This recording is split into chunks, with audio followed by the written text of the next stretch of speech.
Hey, what's up, guys? As you can tell, I'm not in my normal sceneries that I'm usually in, but I am here to give you a wall review.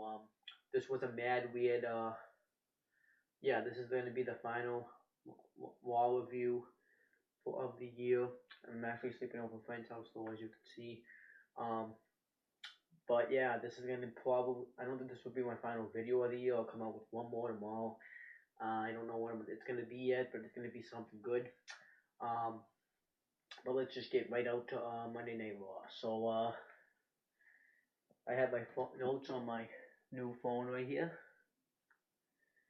and I had trouble taking the notes on my phone because I it's the first time using a new phone on notes. I hope you guys understand. So this Raw is for December 30th, 2013. So we get the final Raw review. We get JBL, Michael Cole, and Jerry the King Lawler on commentary. CM Punk comes out and cuts a promo. Um, He talks about the year he's had, saying it wasn't like a really good year for CM Punk. Starts off as the WWE champion, gets to go one-on-one with The Rock, gets to face Undertaker at WrestleMania. He got to destroy Paul Heyman this year. So he got to but he says he had not as good as year as the Shield had. Dean Ambrose became the U.S. champion. Seth Rollins and Roman Reigns became the tag champions, and they just had a great run. And he wants to make a proposal to the Shields, and when they cross paths, and then the Shield comes out, and Punk says that wasn't so hard, and Ambrose just comes out and says, "What do you want, Punk? What do you want?" And he says he wants to see which member of the Shield is the best. And he says that he's gonna he says Ambrose is like, "Okay, Punk, we'll have a match. Let's go. I'll destroy you." And Punk's like, "No, I've beaten you a bunch of times. I want to see you're obviously the weak link, so I want to see who the strongest member is out of Roman Reigns and Seth Rollins." And that makes Dean Ambrose mad. And Seth Rollins says he's the strongest member of the Shield, and he wants to face Punk and Roman Reigns. And Seth Rollins getting into an argument saying, "I'm not the weak member of the Shield. You're not the strong member of the Shield. I am." And they kind of argue. It's like, "I got this one. Let me take this. I want to face him tonight. I want to prove how strong I am." And then Brad Maddox comes out and just makes it CM Punk versus Seth Rollins. This is obviously teasing the Shield split. And you're gonna see what happens because we got the match. Good match. Seth Rollins did the CM Punk went for a kick, and Seth Rollins did the Insiguri kick, and he did the mic check into the turnbuckle. He did something else I like. He pushed CM Punk off, and he took a rough bump off the turnbuckle. What else did he do though? It feels like I'm forgetting something. He did like an arm drag off of it. What else? Yeah, he had something else, but I can't remember what it was. And then the Shield starts to get Ambrose and Reigns, because they were standing ringside, start to get involved in the match, and they distract Punk, and then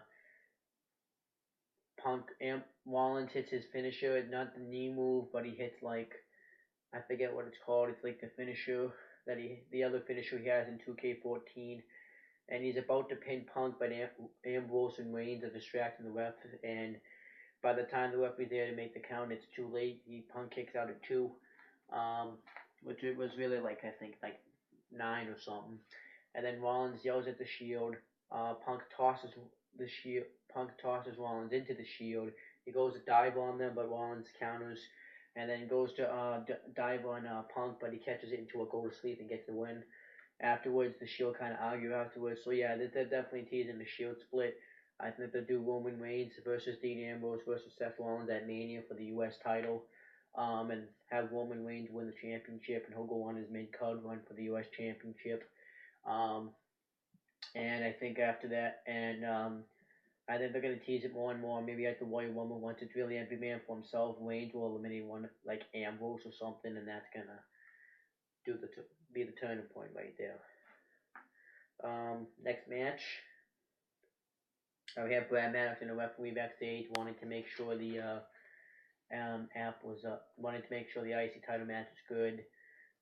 Triple H and Stephanie McMahon come up and say you did a good job or something, but we're gonna go make some special announcements. Stephanie McMahon makes her announcement, and she talks about how Randy Orton's been a great superstar. Plays a video footage of Randy Orton, and she says Randy Orton's a fighting champion. So we're gonna have a match with no countouts, no disqualifications, no interferences, no nothing.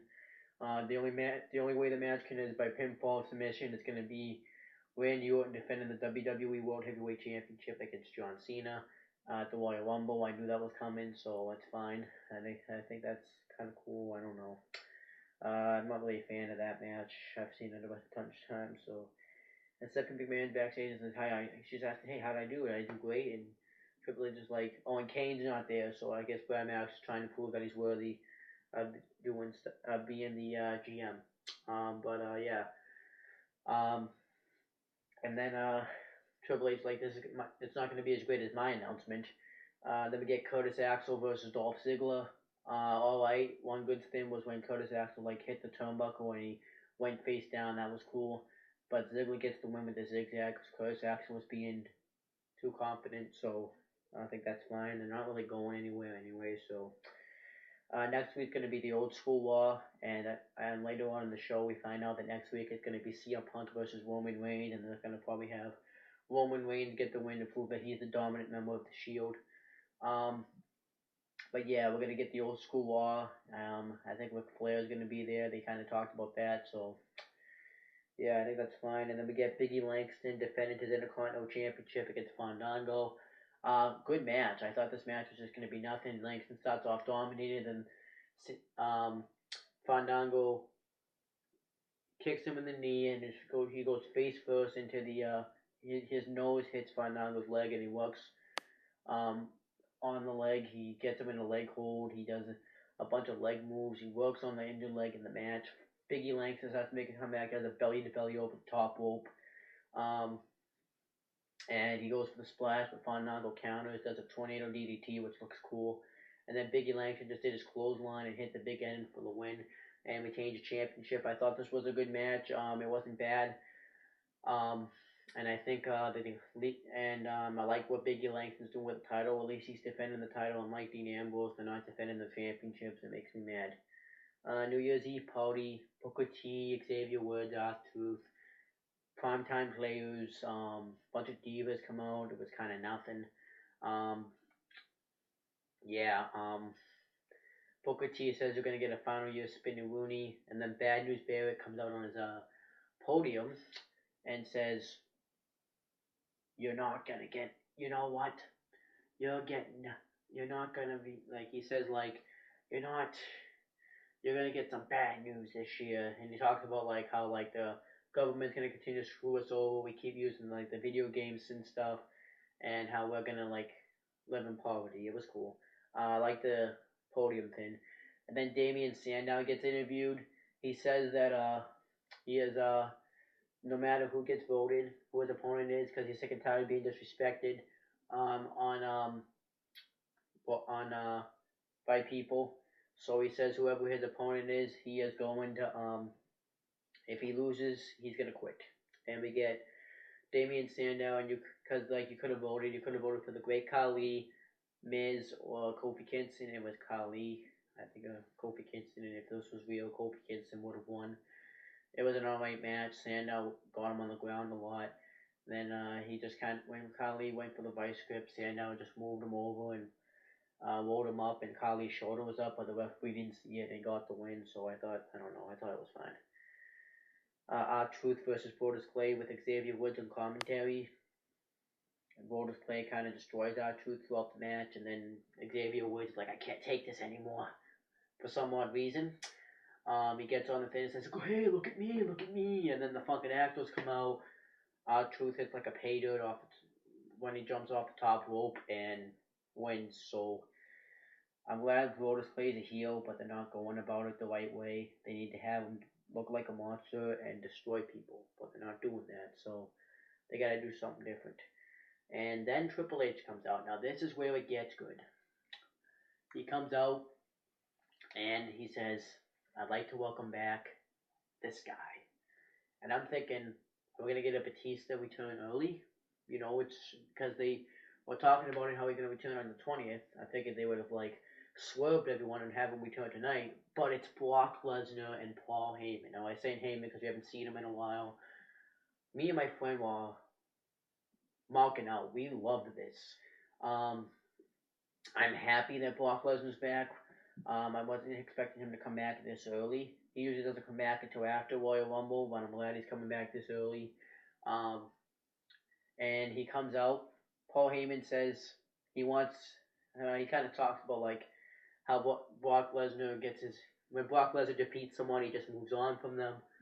Um, and I guess kind of true because I think he would have moved on with Triple H if Triple H didn't attack him and didn't ask for a match. So, and like Brock Lesnar, I think the only reason why he faced him the second time is he needed to just beat Triple H again, but he hasn't touched CM Punk since their match. So they haven't even seen each other, which I think is cool because yeah. But Brock Lesnar talks about how Brock Lesnar wants to be the WWE champion, well WWE World Heavyweight Champion, and whoever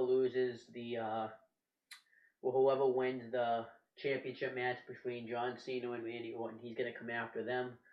Um, which is like I think at Mania after the Royal Rumble, because I don't think they're gonna do it at Chamber.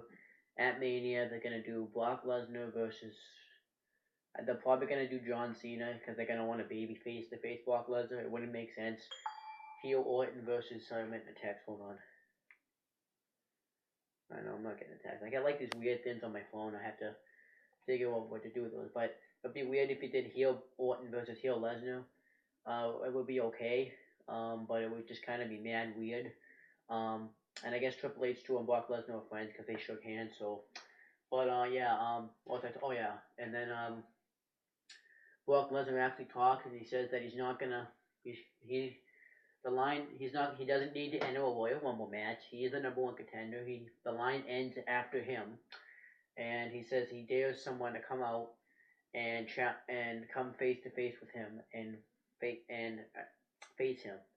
Um, Paul Heyman's like, no one's gonna come out, Brock. Or the dominant things. No one's coming out. I thought I thought Punk was gonna come out. I think to continue the Heyman feud. Thank God he didn't. Maybe I thought Cena was gonna come out because he wasn't on the show yet. But it was Mark Henry, and they had a match years ago when Lesnar was a rookie. And and he goes after Lesnar. Lesnar kicks him before he can get in the ring, and then Henry throws Lesnar in the crowd, which was impressive. That's pretty impressive. And then Lesnar just drives Henry through the barricade back in the ring. Awesome. And then he hits the F5 and walks out. This was awesome. I'm glad to see Brock Lesnar back. I wasn't expecting him to this soon. And I'm glad Heyman's just focused on one guy, because it's kind of weird how he's focused on a bunch of guys. But I'm glad Heyman's focused back on one guy. Heyman and Lesnar work. And I mean, Lesnar's not the best talk on the mic. He wasn't. I didn't think it was too bad tonight, but you got to give him that mouthpiece, and it works. And I think they're gonna give Brock Lesnar one last one with the belt at Mania, and then maybe have him hold it till SummerSlam. I know he doesn't show up that often, but have him hold it till SummerSlam. He usually wrestles at Extreme Wars. Defend it there, retain it, whatever the pay-per-view in June is. Because they usually have like a pay-per-view in June, and then, yeah, it's usually different. Money in the Bank, same thing. And then have him retain it lose it at SummerSlam, get his rematch at Night of Champions, and then he can leave. He can disappear until the next big show. So I thought that, but yeah, it's gonna be cool. I think they're gonna do Lesnar Cena at Mania. Because Cena's won a match, Lesnar's won a match. I mean, that's the thing. Unless they do Batista Lesnar and have Lesnar come out and have Lesnar kind of come out and say, hey, I'm still here. Have Batista win the title at Chamber or something, and then or win the Royal Rumble. Lesnar wins it at Chamber. I don't know. I'll give like a mini video. I'm gonna make a beginning of the video too. Next thing we get the non-Total Divas versus Total Divas. The only ones that didn't compete were I think it was the Bellas, the fucking Actos, and Eva Marie. It wasn't, yeah. And we got Oksana, Tamina Snuka, Alicia Fox, and Rosa Mendez, and Caitlyn. We got Caitlyn. Now Oksana hits like a move on Nikki Bella for the win. I didn't really care about this. I was still kind of happy about the Brock Lesnar thing, but I'm glad like the Total Divas finally lost because every time they teamed up, they lose. I still don't care about it though. It's kind of Oksana won a match. Woohoo! You know, I always say that they need to have them lose at some point, but they lost to pretty much nobody's. It's kind of weird. Oh yeah, I forgot to mention that during the Authority, Daniel Bryan went into the manager's office and asked if he wanted to get his hands on Bray Wyatt before the year ended, and he put him in like a gauntlet match against the Wyatt family. First, it was going to be Luke Harper, then Eric Rowan, and then Bray Wyatt. So first, we got that match, great match. Harper, Bryan, they work well together all the time. Highlight of the match, I would say the highlight would be when Harper threw Bryan 3 times into the barricade. During the app, because I actually for once watched it on the app, he did like a slingshot flip on Bryan. Bryan got his moves in, hit the yes lock, got out of it. Yes kicks, went for Hurricanrana. Harper did a power bomb. Harper did like a back suplex move, I don't know. And then he went for the German suplex. Bryan laid on his feet, hit the flying knee, and got the win. And then it was Rowan, and he just kind of attacked Bryan, threw him into the announcer's table, threw him into the steps, destroyed him. Bryan rolls him up for the win. I thought that was fine. And then we get Bray Wyatt. First, Rowan attacked him afterwards, and then Harper backs him off, and then we get Bray Wyatt. At first, Bray Wyatt's all happy. He turns his back on him like this and does this. I think I'm doing the more Chris Jericho thing, but you get the idea. And then Harper and Rowan attack Bryan, throw him into the barricade a bunch of times, you know, do the double team corner move, and then they double choke slam him. And then Bray Wyatt says, "If this is the end, you could have joined up with us and forget about them. But now this is the end, it's over." And then Bryan's like, "Open your eyes and say I'm right." And then he's like, "You're right." He says it twice. I was like, what? And then Bryan's like, "You're right. No one wants me to succeed, no matter how many times they cheer me." I don't know. This was weird, so I don't really understand how to describe this. No one understands how to cheer me. I need something happening or something. I don't know. And then like he says, "Let me be a part of your family." And then he hits the sister Abigail, which was weird. I wonder if it was like an initiation. Helps him walk out. Then he has him like look back at what he once was, and then he like leaves. This was a weird ending. So I think Bryan's part of the Wyatt family now. I have no clue. Like, it's kind of weird because I was literally thinking to myself today, they're never gonna turn Bryan heel for a little while. He's so old. Maybe this is a way. This is the best way he's gonna get heat. He's gonna keep rejecting the yes chants, and he's not gonna say anything. And then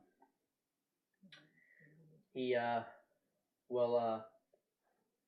he's gonna reject the yes chants, keep rejecting, and then he's gonna finally become a heel. He's gonna be like a crazy guy. Maybe he'll wait the goat face match, you know, because flying goat. I don't know. I'm looking forward to seeing what they're gonna do with this. I'm looking forward to next week's Raw. We're gonna get Punk and Reigns. I wonder what they're gonna do with Brock Lesnar next week if we'll be on there. They're gonna do some big stuff. Ric Flair's gonna be there. It's gonna be the old school Raw, the old school barricade setup, the old school. Well, now the tables, well, I guess was always the same, but like the old school steel chairs. It's gonna be cool. Looking forward to seeing what legends will go there. I'm gonna be watching SmackDown. No, actually, announcement actually. I have it in my phone. I gotta look it up, but I have it. I can delete this.